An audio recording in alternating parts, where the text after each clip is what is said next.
Well, let's return to that footage of migrant children that's emerged from the US. The video shows the inside of one of the facilities and has left many shocked. Despite the outcry, Donald Trump is refusing to budge from his zero-tolerance approach. Well, joining me now from central London is American journalist Beth Gardner. Good to talk to you, Beth. Hello. This is old regulation that President Trump is now implementing. It's not something that he's brought in, is it?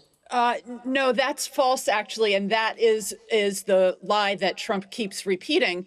And it's really been one of the more bizarre aspects of this whole family separation crisis, which is that we see a president whose political brand and really sort of the core of his worldview has been defined by this sort of hatred and fury towards immigrants and immigration, trying to blame his own policy choice on the opposition party and claim that it's because of Democrats and Democratic supported laws that he's required to do this. I mean, there's truly zero grounding in fact for that position that he's taken, and in fact his cabinet members. Sorry, but this isn't legislation that he has brought in since he came into power, is it? No, but it's an enforcement decision, and it's a very new and sort of unusual interpretation of the law that no previous president has made, and that indeed his attorney general announced this interpretation and this crackdown about 2 months ago, that they would shift towards a zero-tolerance approach of dealing with illegal immigration through sort of a criminal prosecution system rather than through a civil immigration system as it had been always done in the past. So it really doesn't hold water for him to be standing up there and saying that this is someone else's fault. And indeed, his attorney general and other members of his administration have given their sort of various rationales and explanations of the policy. But as you suggest, Trump himself is trying to sort of foist the blame elsewhere as the criticism has escalated over recent days.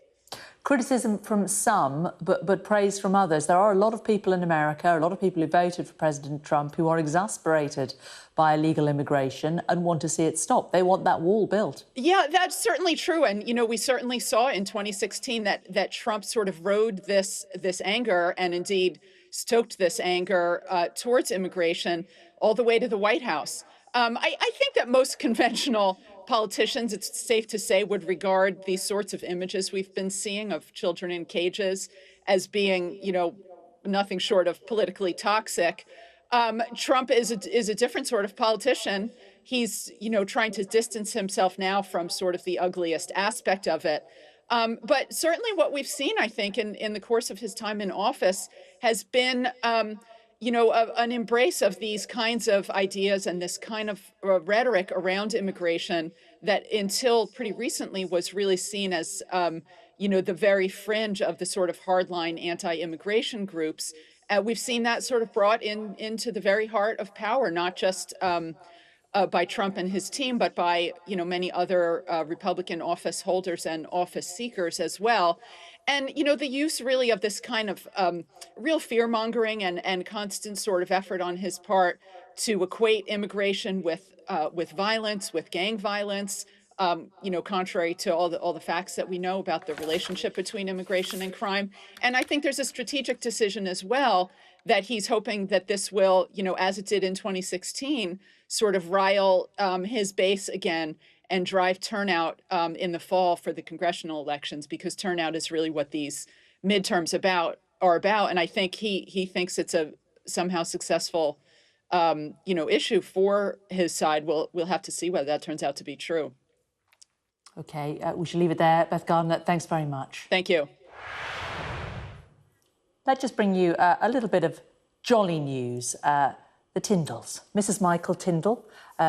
You may know her rather better as a member of the royal family.